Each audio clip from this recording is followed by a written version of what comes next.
I use this not medicine ball, but exercise ball where I have them stand with both feet are kind of like 40 degrees. They take the exercise ball and they're as loose as they can be and they just hold it. And I tell them to look at the catcher and then I try to knock it out of their hands and they have to stop it as fast as they can. At the field, in your car, or on the couch, get your fast pitch info from the coach's mouth.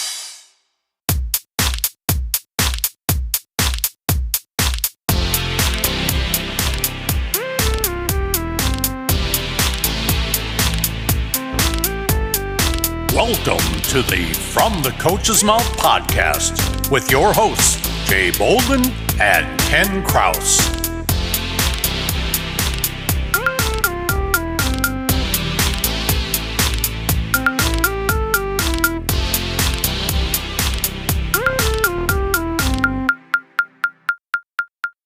All righty, everybody. Welcome.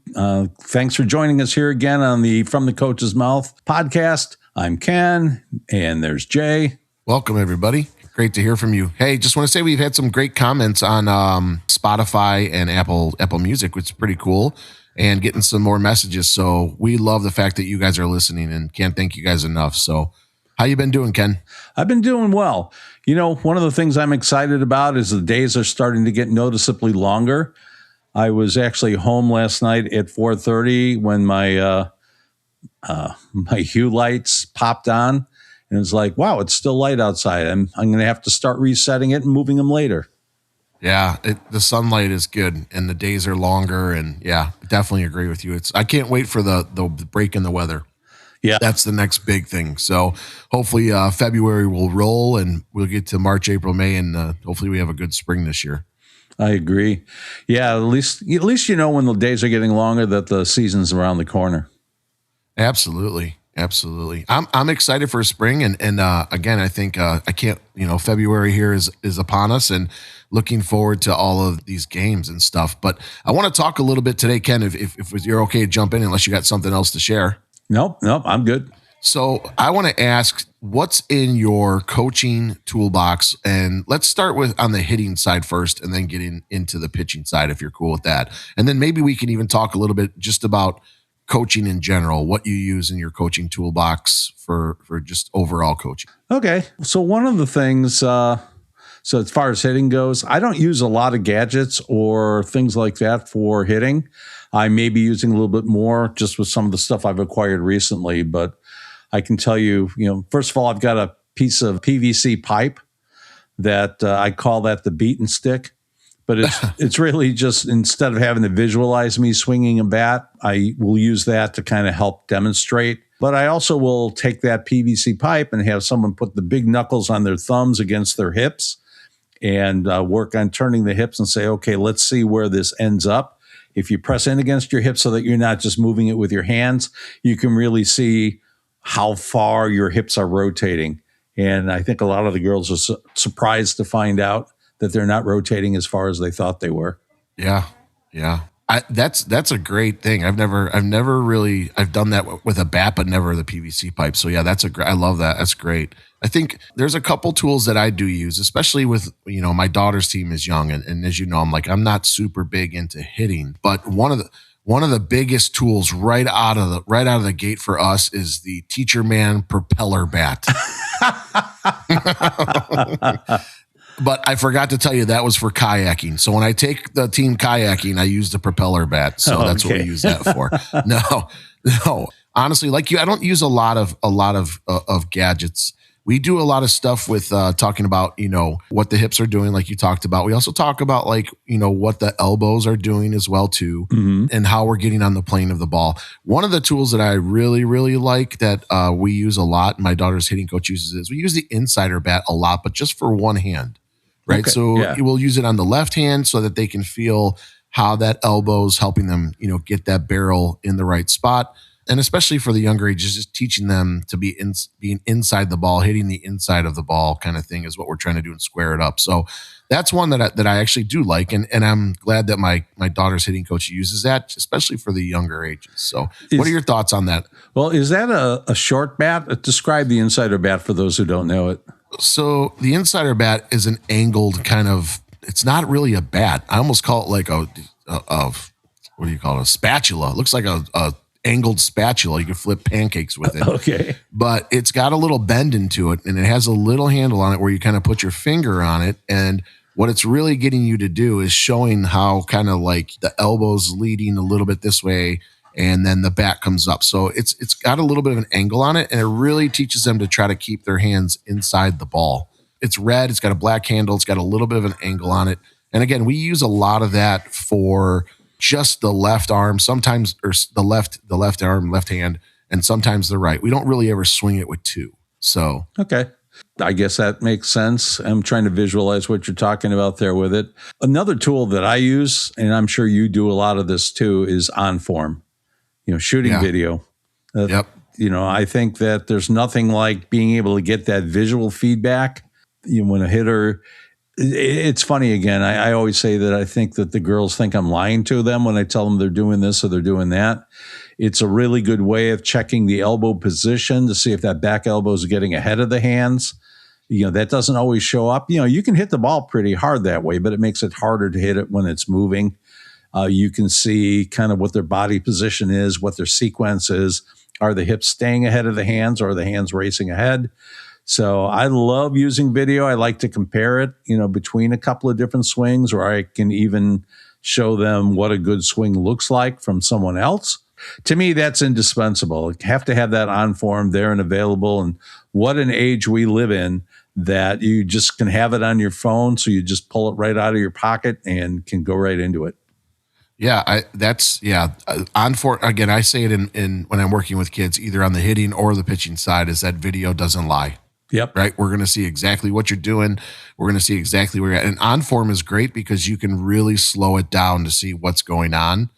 So yeah, I love OnForm. And again, the video just doesn't lie. So the kids are definitely, they can't say, well, I'm doing this. And no, you're not. This is exactly what you're doing. So that's one that I use a lot too. I think there's a lot of stuff out there that people are looking for. A lot of people have hit tracks and stuff now too, which, that's great. I don't have $20,000 to blow on hit tracks so that I know how hard you're hitting the ball and where you're hitting it. It's like a video game, right? Like, I'd rather get MLB, 26, 27, play that. But, I think really like I do exit velocity. So my pocket radar does help. I like to see how hard they're hitting the ball off the tee, right?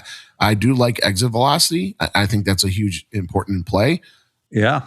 And I think they get to see it a little bit too, because if they get too much loft on the ball, right, the exit velocity is a little lower. So we're just trying to find that sweet spot, if you will. And so, when they swing, you're like, oh, well, you kind of hit the too much of the bottom of that ball. Look at the exit velocity; it's a little lower. So I think that's a big one for me. Do you use Pocket Radar or anything that measures exit velocity or distance, Ken? Yeah, I usually have it set up for pitching lessons, so the hitters just kind of benefit from it. It's set up a little higher than you probably should be for hitters. Because I'm kind of peeking over the top of the catcher. But I have a funny story actually with exit velocity. So like I say, it's always set up. And one of my students, a girl named Sarah Jasko, she went to a camp a couple of years ago in your neck of the woods. One of those things that, people run that are supposed to give them some exposure and stuff. And when she got to the one hitting station, the guy who was running it, who I can't remember his name, but I think you told me you know who he is, and you gave me an eye roll. But he said, all right, so does anybody know what their exit velocity is? And she remembered that from our pocket radar, from our sessions working with her, that she'd gotten like 71 miles an hour or 70 miles an hour, something like that. And so that's what she gave. She was the only one who volunteered, and he just, oh, yeah, right. Some high school kid's going to be hitting the ball 70 miles an hour. And so, sets her up, puts a ball up on the tee, and she cranks off a 73.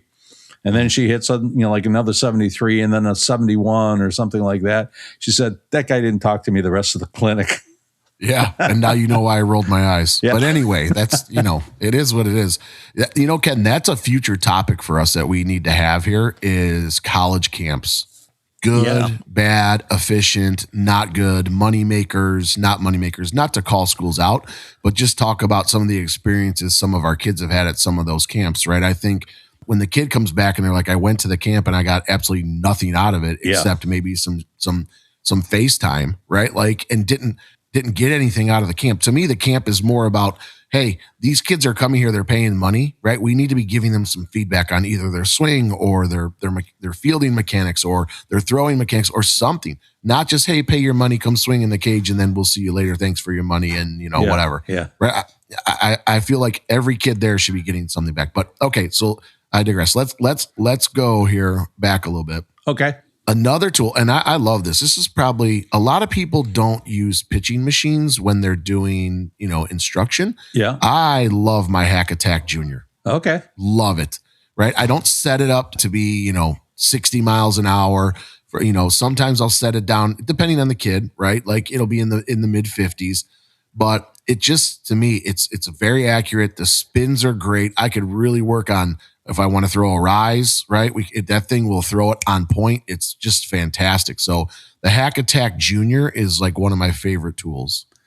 Yeah, I don't have one of those. I do have an old Jugs Junior that I bought, probably 20 years ago, used off another guy whose daughter had aged out. But yeah, I think if you have the right type of pitching machine and you know how to work it, and especially if you know how to feed it, then it becomes a good tool.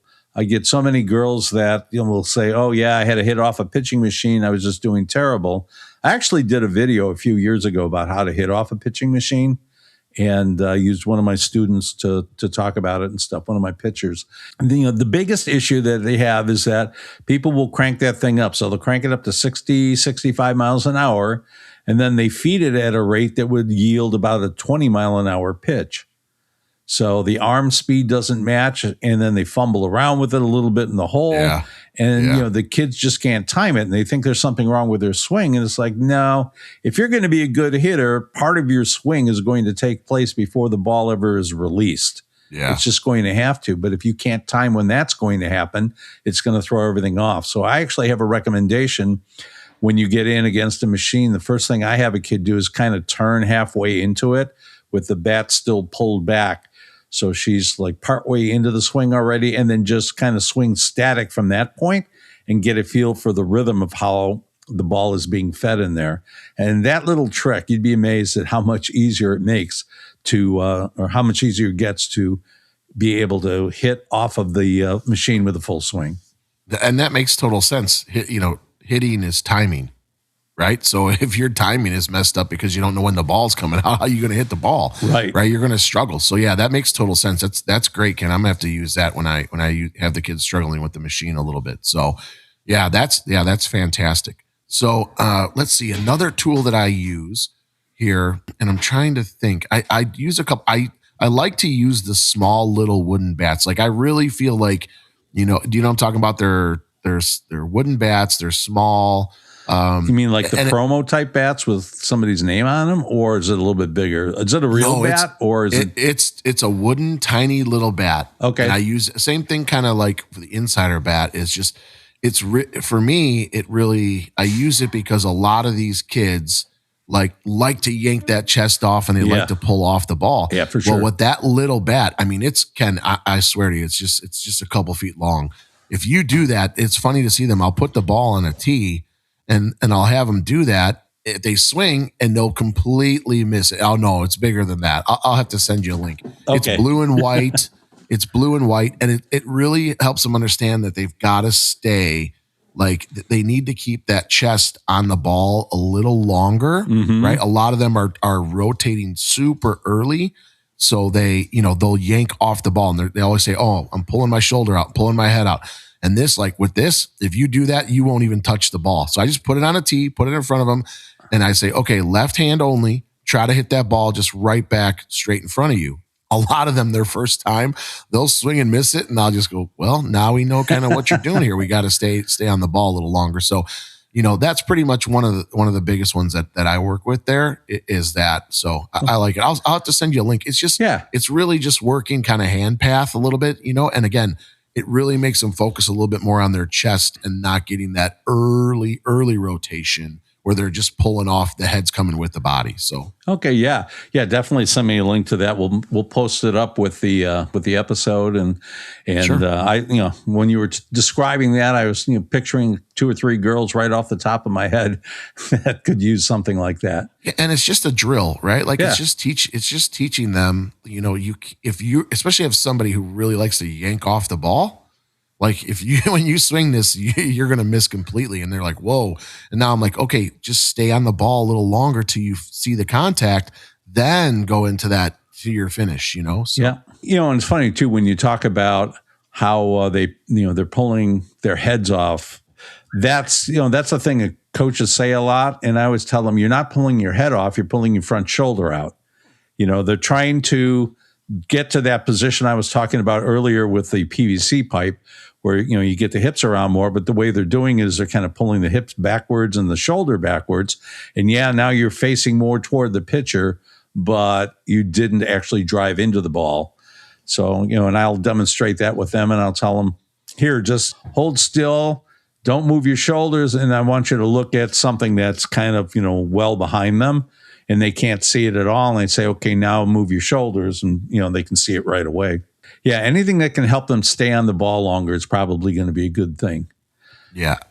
I don't have a lot of other tools, to be honest with you, for hitting. Like it's, except for me throwing front toss. I mean, I think that's probably one of the, right.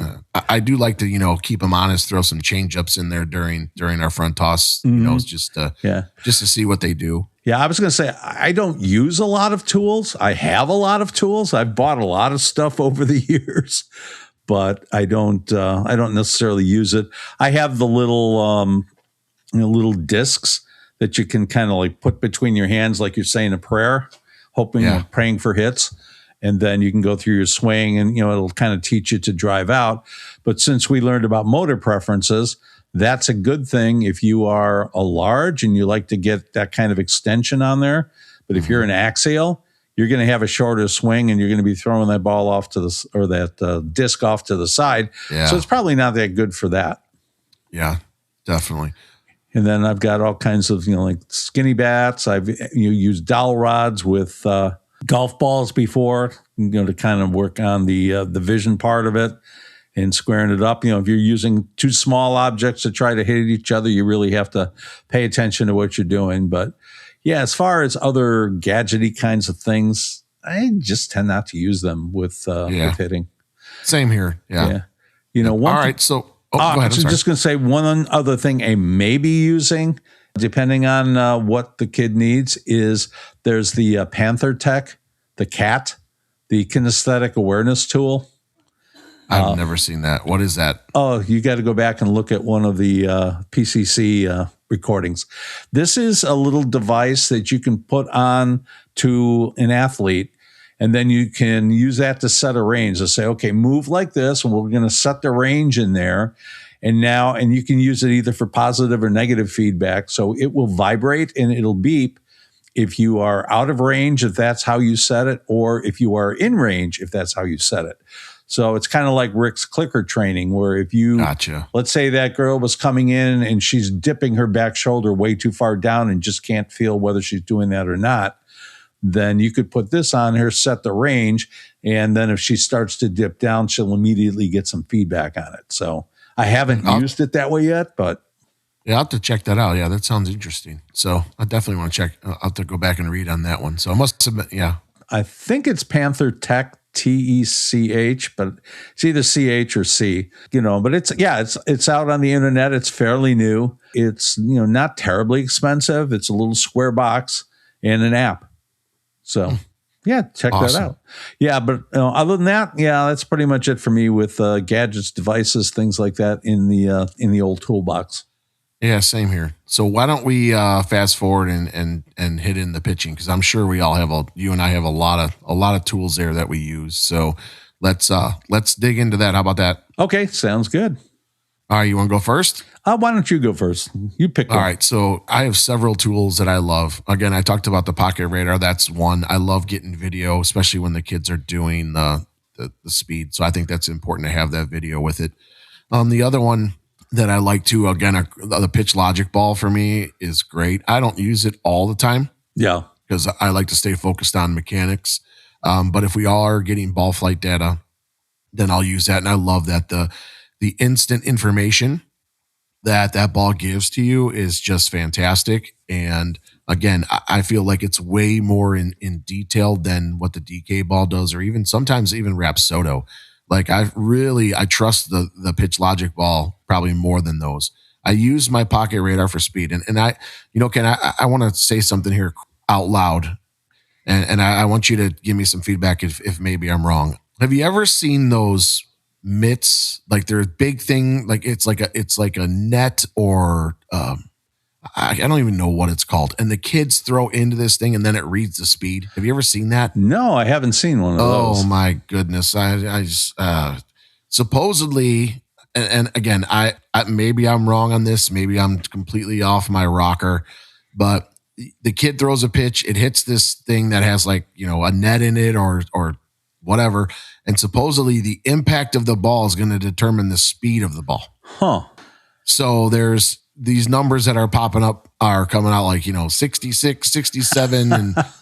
And then all of a sudden, I'm like, well, I'm not sure how reliable or valid that is because, one, when you're pitching at a tournament, nobody's bringing that out for you to throw during the middle of a game. Number one. Right. Number two, most coaches that are looking at speeds there, right, are going to be using what? Pocket Radar or Stalker for the most part, right? Or Jugs Gun.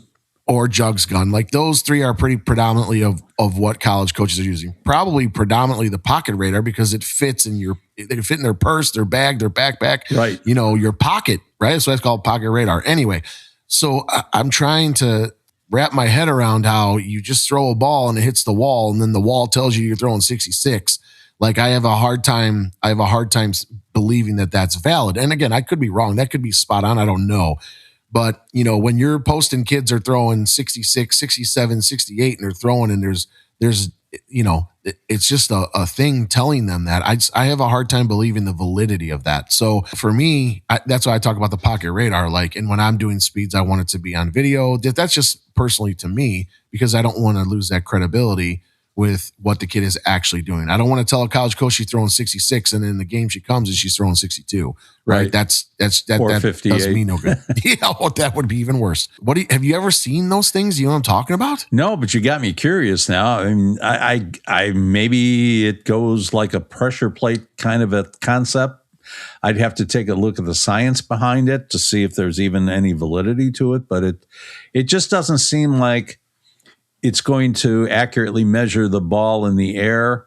I would imagine you probably stand fairly close to it, and that could have an effect on how the kid throws as well. We all know that we can get our players to throw harder when they're at a short distance because they're not trying to throw the distance in their minds. I mean, that's why I have them close their eyes sometimes and just pretend like they're throwing into a wall right in front of them. So it's really, like I said, without seeing, it's hard for me to give a real value judgment on it, but I definitely would be skeptical about it.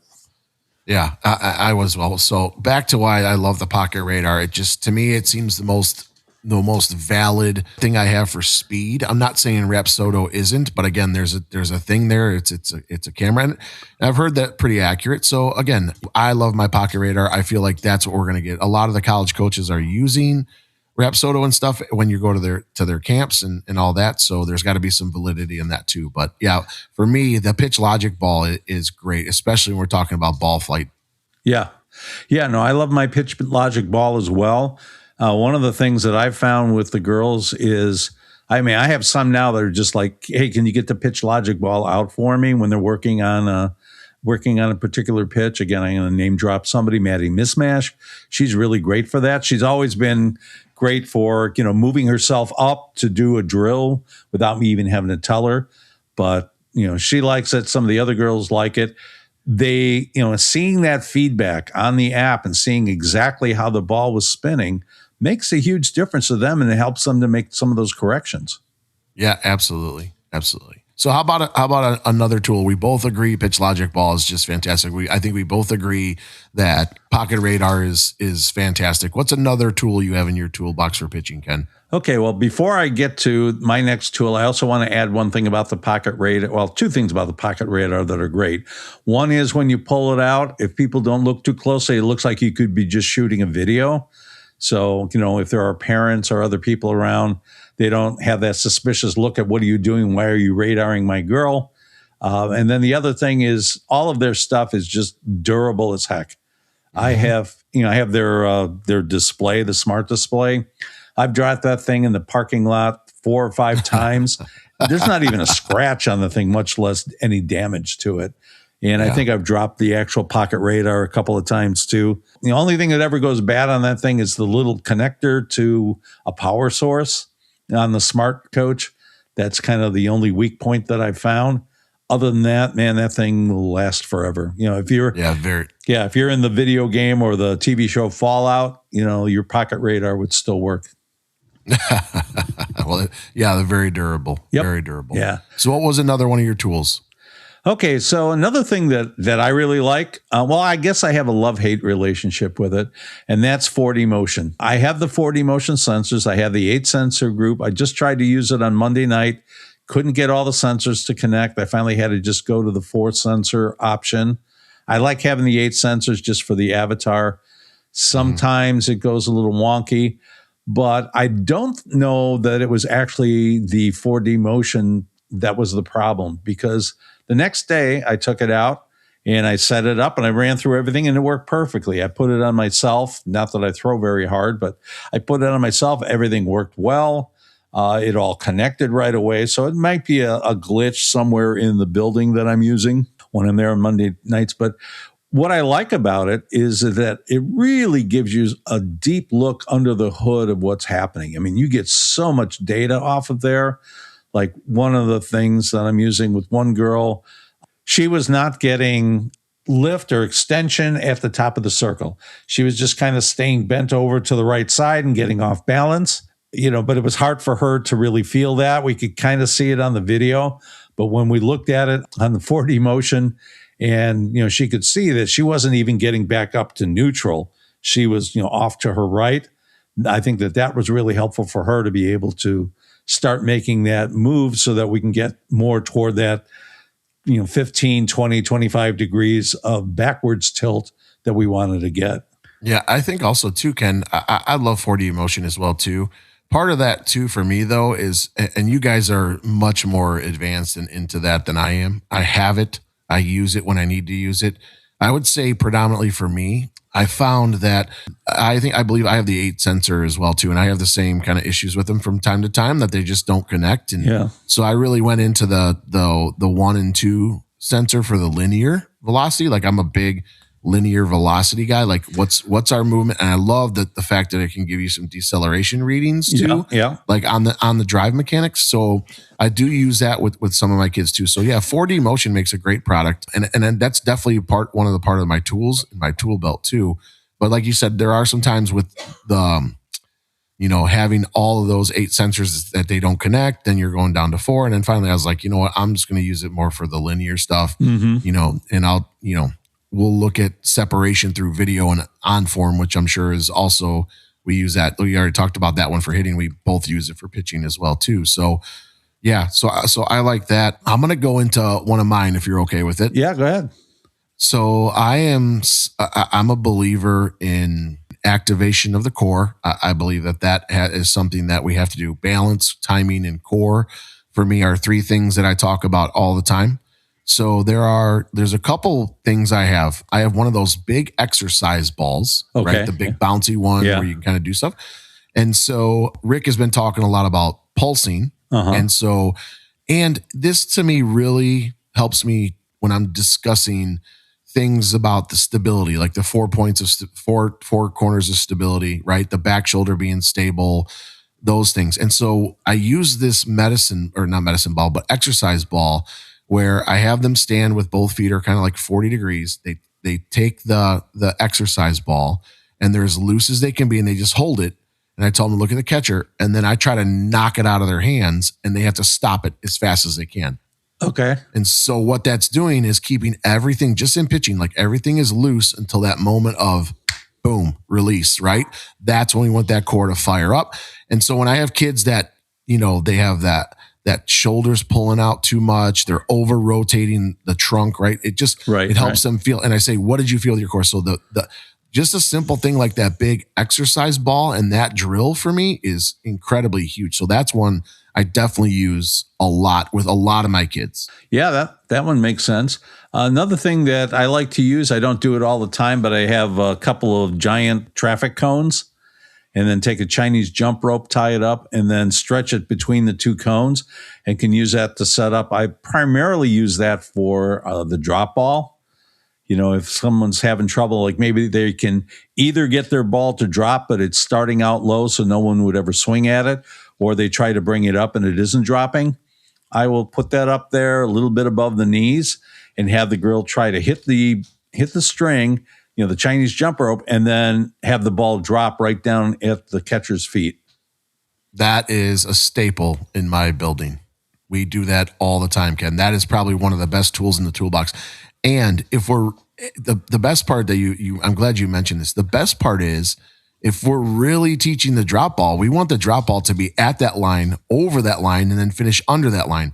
Right. This is where that whole get on the front leg, turn the hand over thing, right? All that, they're going to see instantly what the ball's not doing, if it's not breaking or not too. Right. So it's just great even for just mechanics instead of just ball flight, right? Looking for where the break is happening and being able to adjust that. Yeah, that's a staple. Yeah. I use it for the rise too. Yeah, me too. Yeah. And again, that should be, we do that all the time at St. Xavier. And we call it level work. We're going to work levels and break. So that's great. That is a great tool to have in your toolbox. So yeah, and that's cheap. I mean, if you don't want to go out and get the cones, I got them just for the stability of it, but you can get a couple of tees as long as they have a weighted base on them. You can stretch the rope out between those two. Yeah, it's super effective too, and it really helps your pitchers with where they're putting their ball. So that's a huge one. Yeah, so when you're using it for the rise, like what I'll do, a lot of times I'll see that pitcher's throwing the rise, and it's going up, but it's going up immediately. So I'll bring it about halfway in between and set the kind of the height where I want the ball to be. At that point, tell them to throw under that, and then still get it to finish high. So we're just kind of changing the angle. Yeah. Again, another great tool. That's just, fantastic. We use, again, that's like a religiously thing for me there. We're doing that all the time. Let's see. Another tools that I use. And again, like I told you, I'm really big into stability and what's happening at release is I'll use some power pods. I like the power pods. They're actually called stability pods. Okay. And I'll have the kid kind of stand on them with both feet and make some arm circles, and they're just feeling like what the core is doing. It really makes the legs work. It really makes the core work, right? We talk about, and this is where, Ken, believe it or not, when we talk about brush trigger, when I put those kids on those power pods, a kid who doesn't get brush trigger and I throw them on there, they're getting brush trigger every time. Yep. And it's great. And now I'm like, what did you hear? What did you feel? Look at the position of your body. This is where our posture has to be. And this is where our stability has to be in order for you to get brush contact. Right. And I think that's incredibly huge. So it's just putting them into a position, right? And then kind of just having them feel, and then we get off and then we try to throw with a full motion, like in that same position. So, yeah. I like to use the stability pillows. A lot of times I'll just put it under the front foot and have them throw with a drive, just off the back foot into the front foot.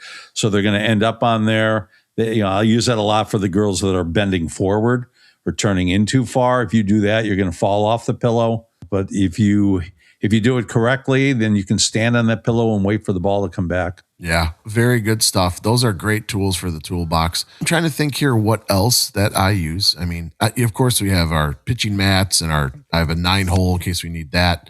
One that I definitely use, and I'll even use it when they're on those stability pods, is I'll use the pitch squeak. Yeah. Right? It's audible. So like the kid does it, boom, there it is. Like, now look it. And then sometimes I'll take them off there because, if I get the hello elbow kid that comes in and they're missing completely, I'll be like, okay, did you hear anything? Nope, not at all. Okay, why? Because your hips are out of the way. right? We want your hips to be stable and there. And so I'll use pitch squeak all the time, and they'll just hear it. Boom, boom.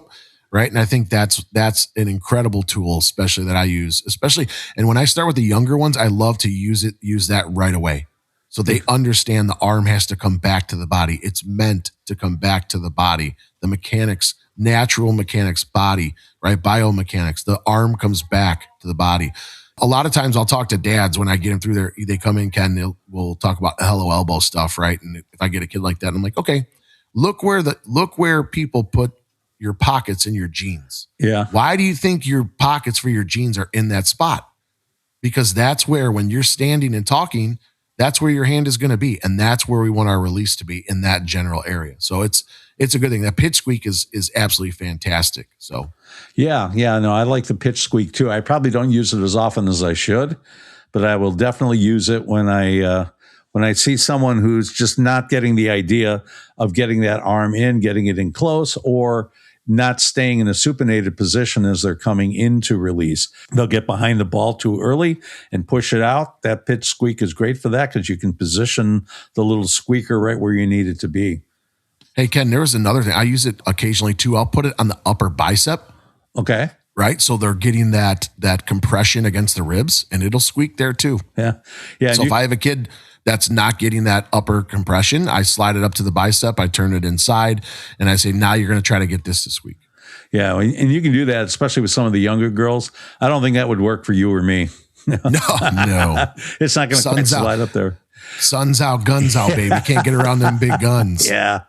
Or the big flab in my case. But I got that too, buddy. Yeah. The other nice thing about pitch squeak is a lot of the stuff we've been talking about, it's a considered purchase. The pitch squeak, I forget exactly what it costs, but it's very cheap, like $20-$30, I think, something like that.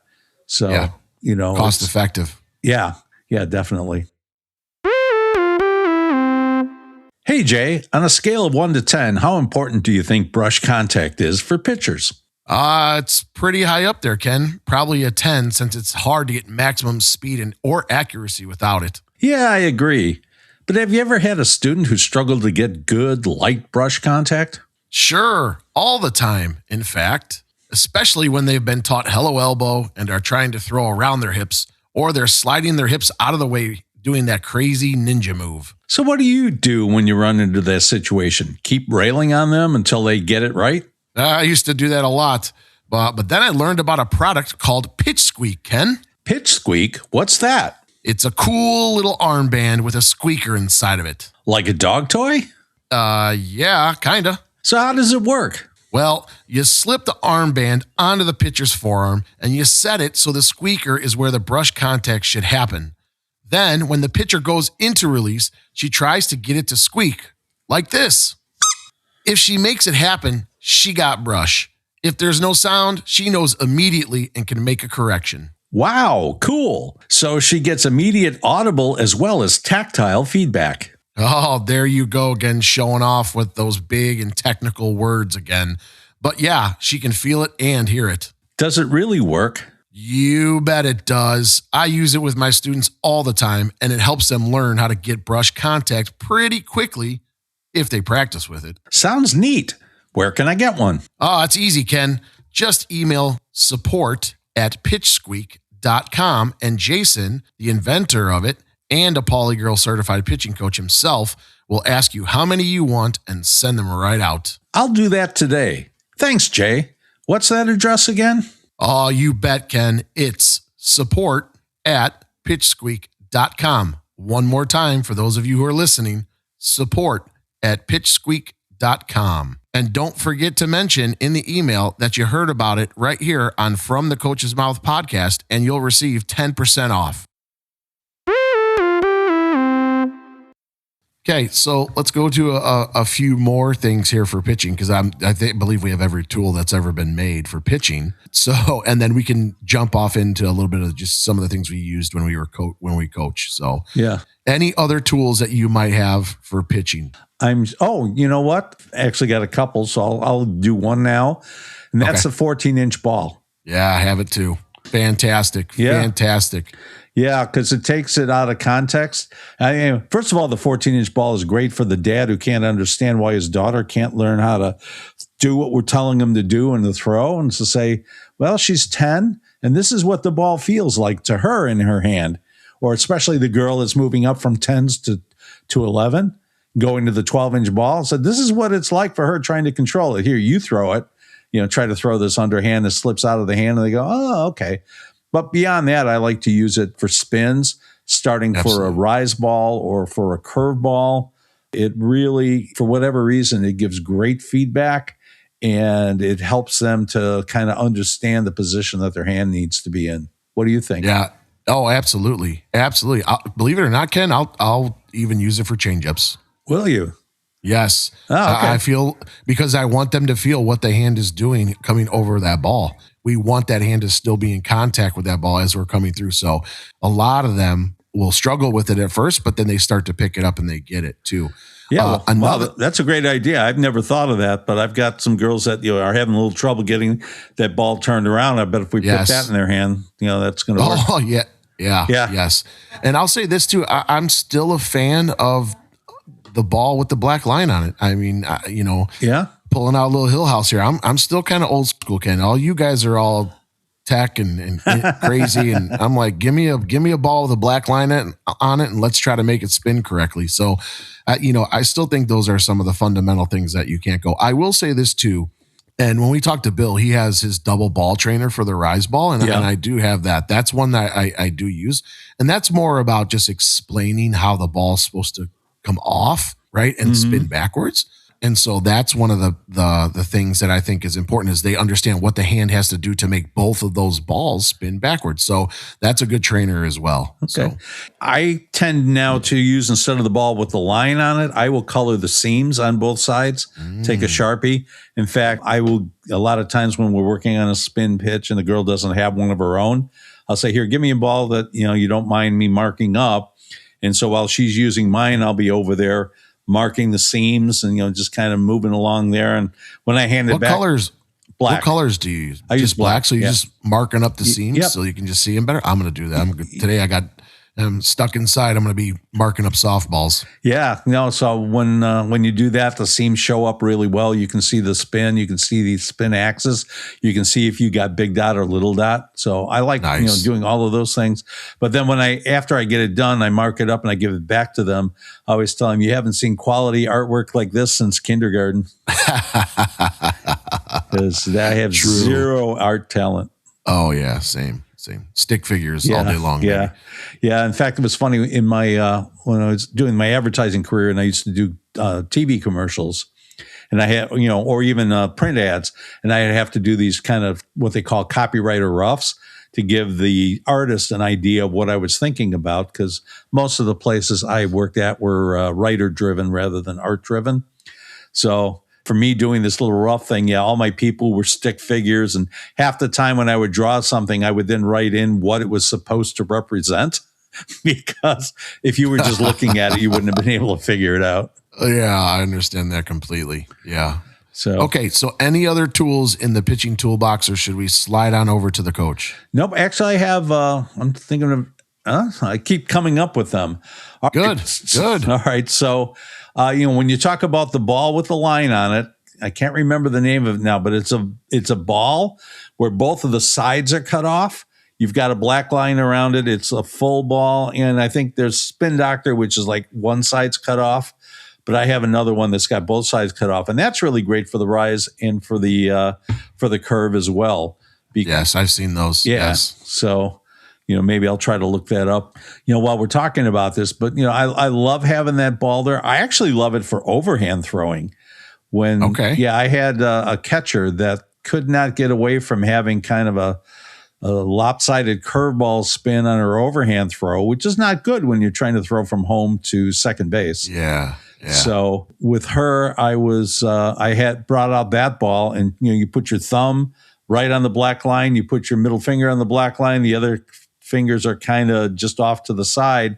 And that really forced her to get the spin. And I'd say within about 4 weeks, she had really nice spin. Yeah. Good. Yeah, I'll have to try that. That's fantastic. I didn't even think about that. That's beautiful. So, all right. Any other ones you could think of? If not, I'm going to jump on the coaching one here. Okay, I'm going to do one more. The Spin Right Spinner. Okay. Okay, that's the flat disc. Again, good for learning spins. That's the old Sherry Kempf Club K. You've seen it. It looks kind of like a hockey puck. It came in different colors. It's got seams built into it. Okay. All right.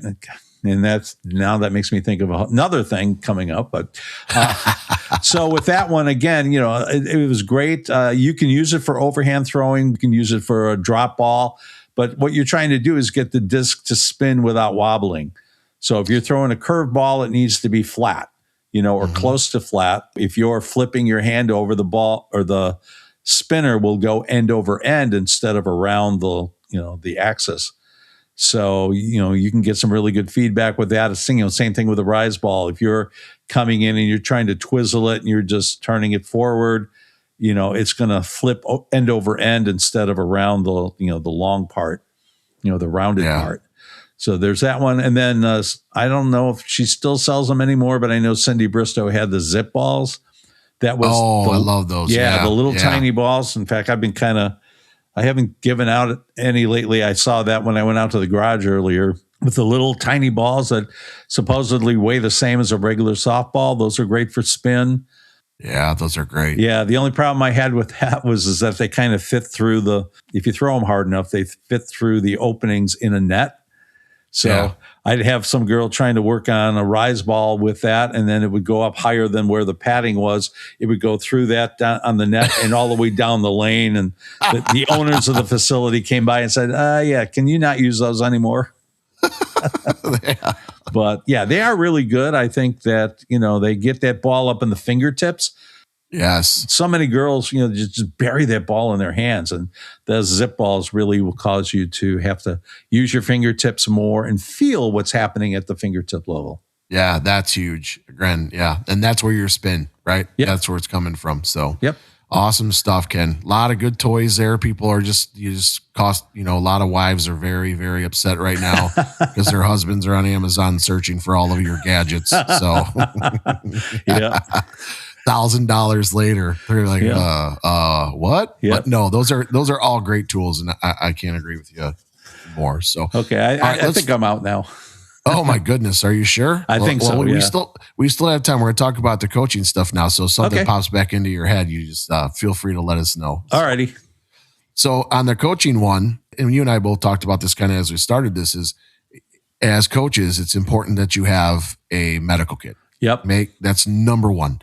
Make sure you carry it with you. It's in your car. You have bandages, Band-Aids, everything you can think of, feminine products, everything you could think of in that emergency kit, right? Ice packs, gauze, everything you could possibly think of, get it in that emergency kit and carry it with you and have it at the fields with you if you can in the dugout. Yep. So that's number one. Would you agree, Ken? Yeah, no, I would agree with that. And I'm going to say, in addition to that, in your bag itself, the bag that, as a coach that you carry, have a little emergency kit. Like I have a little flat pack type of thing that has a few bandages, a few sterile wipes, so that it's a quick access kind of thing. Because when I go in to do lessons, I'm not going to bring in a medical kit every time.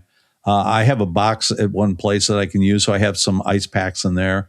But for the most part, if I need a quick Band-Aid, I'm going to go into that thing.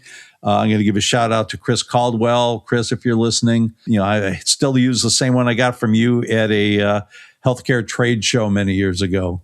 It wasn't even a softball thing, but you handed it out. And then I saw, Chris is a coach down in St. Louis.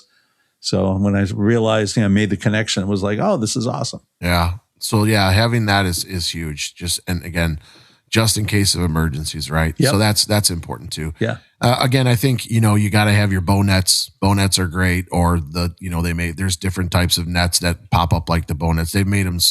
Yeah. Ken, do you remember the old ones? Yeah. The jugs ones, the round ones. Oh my God. It was like wrestling an alligator to get that thing back in the sleeve. Oh my goodness. The nets have come such a long way. And trust me, I'm so happy about that. But yeah, so bow nets are really good too. So bow nets are great, or any of those nets that go up that easy. are great to use. Yeah. So I personally, I say you have to have some wiffle balls. I'm a big wiffle ball guy. Yeah. I like to take half the team out there when we're warming up. Some are on the tees hitting into the bow net. The other half is with me and we're doing some wiffles. The other half is doing some station of a little bunting, right? Or, whatever. So I think you have to, wiffles are huge. Jugs sells a good set of them. I think Jugs does as well. I think Bownet sells some too. So those are great to have and get those swings going early. Yeah. Well, and the other great thing about wiffle balls is that, in a lot of places, these tournaments, they're more designed to get games through than to allow teams to warm up. So you might have limited space. You're just carving somewhere out between the outfield fence and the woods that are behind there. If you've got wiffle balls, they don't go as far. You can stand in there close and, you can do a full windmill and chuck that ball at the girls and just, let it fly. And even if you get hit, it stings, but it's not going to do any permanent damage. Yeah. Yep. So they're good. And again, in tight spaces, like you said, Ken, you can't beat them. Yep. You can't beat them. Yep. So those are very good tools. I'm trying to think of some other ones that I have. Go ahead. If you have one. Yeah, I definitely have one. And all of our Southern listeners will relate to this, I'm sure. And that's duct tape. You got to have a roll of duct tape in your bag because it's going to solve a lot of problems, including your pitcher who all of a sudden wore through the toe of her shoe. I've done that a few times. I like to use, now I use the Gorilla tape, but pretty much any type of duct tape will do. It'll help you with repairs on certain things. It can mark things. It's just, duct tape solves everything. Yeah. I would say also too, to add on, if we're talking some tools here, real tools, is you need to have a screwdriver. Yep. That catcher's helmet gets loose and, you got to put that in there, else because umpires sometimes won't let you participate if they see some bolts and stuff missing. So you want to make sure that you have one of those. Just maybe you leave it in the emergency kit or in your backpack or something, but you want to have a screwdriver there too to just help you out with stuff. Yeah, and speaking of things like that, you need a glove repair kit in there as well. Yeah. Gloves have a tendency to break at the most inopportune times. And a kid can borrow somebody else's glove, but she's not going to feel comfortable. And if that's your pitcher, especially, you don't want her feeling uncomfortable with anything. I've done a number of times, just a quick repair, either being able to pull the lace that's in there together already, or you just cut a length of lace and you put it through and you tie it up to what was left over and tell them, don't do this permanently. This is kind of like a spare tire. You've got 25 miles is a limit here, but those little spare tires. But in a pinch, having something like that where it'll help you pull the laces through the holes, I think is indispensable. Yeah, that's a great tool to have to be there. So and extra laces too, like you said, if you can have them. So whatever color, you just got to get them in there so she can get back in the game, right? Yep. So absolutely. Yeah. Anything else that you can think about, Ken? You gotta, you're the brainchild, so I gotta lean on you for this stuff. Well, my bag probably weighs 50 pounds because of all the stuff I keep throwing in there. I would say have an extra strap for a catcher's shin guards. There have been times when either the strap breaks or gets lost. Catcher shows up without one, and needs that to go on there. So again. The color may not matter, but at least you can get that quick repair done. I always think in terms, it's kind of that Boy Scout approach. I always want to be prepared. I try to think of as many things that can go wrong as possible. Murphy was a great coach. Murphy's Law, if it can go wrong, it will go wrong. So I won't say I thought of it ahead. It was usually I found out the hard way, and then I started including these things and just accumulated them over the years. Yeah. Yeah. That's great. I never really even thought about that, to be honest with you. Bringing an extra strap for the catchers. Yep. That's huge. See, using that wisdom, man, that's what it's all about. Sharing that wisdom out with all these people, even me too, learning. So yeah. Yep. So I think that's, for me, I'm trying to think any other tools. I mean, I got more. Have some. I know you do. I got more.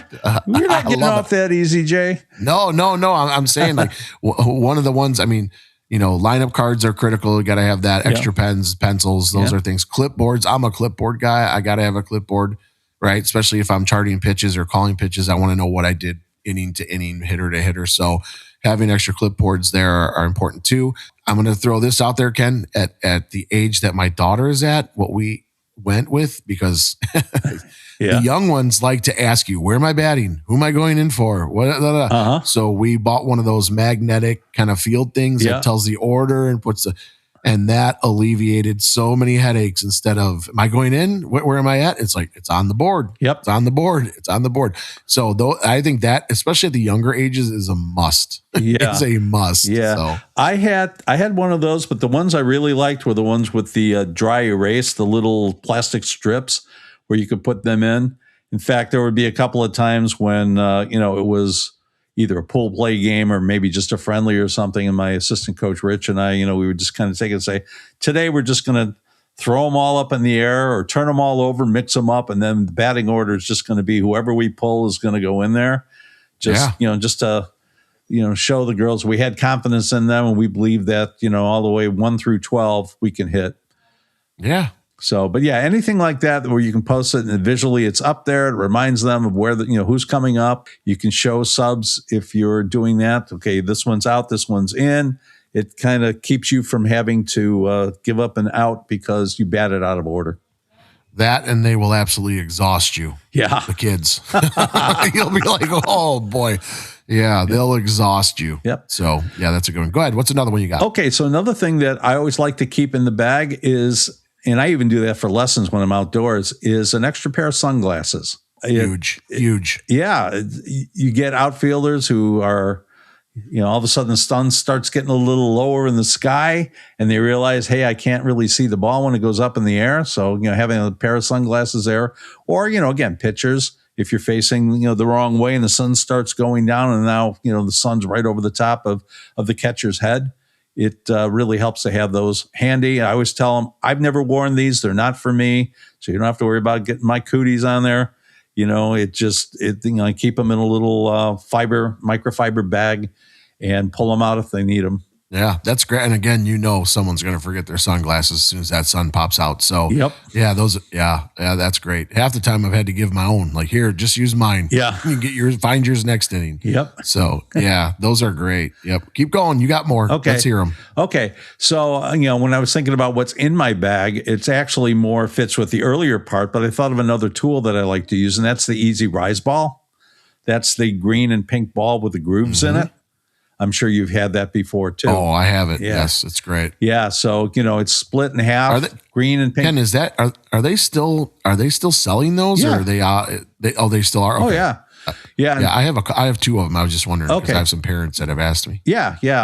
In fact, I loaned one of mine to one of my players or one of my students on Monday, and I could see her dad was writing it down. He was already looking it up and I think placing the order on Amazon. I told her, take this one anyway. You can use it until yours come in. But yeah, I love those things. They've got the heavier one that's closer to a regular ball weight. They have a lightweight one that you can use kind of for arm speed and stuff. But yeah, I like both of those. And just a regular light flight foam ball is a great tool as well. That's for arm speed. I was working with a girl Tuesday and we were having trouble getting her speed up. And all of a sudden, I had her throw a few foam balls and she jumped like 8 miles an hour. And you know what? Now we're going to go off on a tangent, but man, I love this.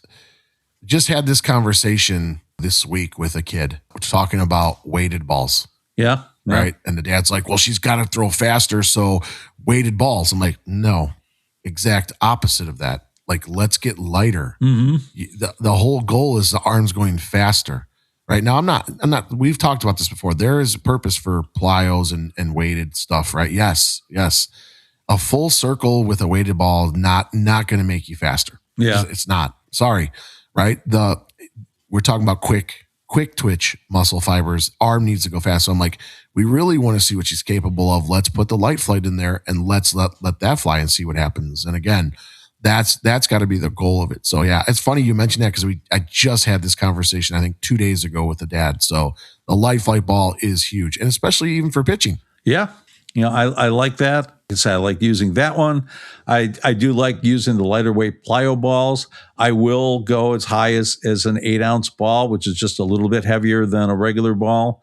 Don't use it a lot, but I like to do the overweight underweight program. I've seen a lot about it. I don't know that there's anything that's ever proven that it works, but anecdotally, it does seem like it helps. But you can't just overweight, and you can't go real heavy. It's just going to slow the arm down, and you're risking injury. But if you have a little bit more weight in there to maybe try to encourage a little more use of the muscle, feel what the muscles are doing, and then get onto those light ones and feel the speed of the arm, get those fast twitch muscles working. I think that's invaluable. Yep. Good. So any other tools in that toolbox for you there, Mr. Coach? Hey, Mr. Coach, Domingo Ayala. What a great, it's awesome. I'm just trying to picture, as I'm thinking about when I go rooting around in there, I can never find the thing I'm looking for. Okay. I've got so many different things in there. And, even like I say, the light flight ball, I have the foam ball in there, and I'm, going through and I'm searching and searching and searching. And it finally shows up tucked up in a corner. The next time when I want something else, all I can find is a light flight ball. And I'm looking for something else. That's because we have too much crap, Ken. Yeah. We have too many tools. We just have it all. Well, and, for me, I'm a gypsy. I'm going to different facilities, and for you, you're going between St. Xavier and your facility and then wherever you guys practice. And, so you got to, when you're trying to be portable, you have to carry a lot of stuff with you. We're not, we're not rich people like, Rick Pauley or Sean Walker, or James Clark. God. Yeah. People with their own facilities, we know a bunch of people, they have their own facilities. That must be nice because you can just have everything sitting there and, oh, hey, I want to use this today, or I think I want to use this right now, and you can just run over and grab it. So we both know James really well, and I can guarantee you he knows where everything is in that facility is. There's just knowing him, he knows exactly where it's at, where it is, probably how much, what level it's on. James is the best. So you could probably blindfold James and he could find his stuff. Yeah, absolutely he could. I don't doubt that for a second. So, all right, Ken, anything else, or you want to wrap it up, buddy? I am not coming up with anything else. Like I say, I'm just trying to picture my bag and all the junk I have in there. But some of that is just like, wires for the pocket radar and stuff like that. So I guess, awesome. I guess if you're using pocket radar just sporadically with batteries, carry extra batteries. Yeah. Or external. Yeah. I mean, that's the way I use it. I'll either plug it into the wall, or I have like 3 of those external batteries that I can use, the power banks that I can go between.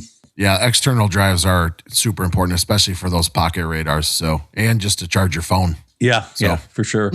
Which we all have that on us, so we don't have to worry about that one. Yeah, awesome, Ken. Okay, well, good job. It was awesome today. We talked a lot of tools, and anybody needs to know where we got some of these things, just feel free to reach out or leave us a message. So we're again loving the feedback, man. It's awesome, and hopefully you guys are still enjoying all the episodes. So, all right. That's it for us this week. Thanks to all of you for listening and the kind words you've been sharing with us.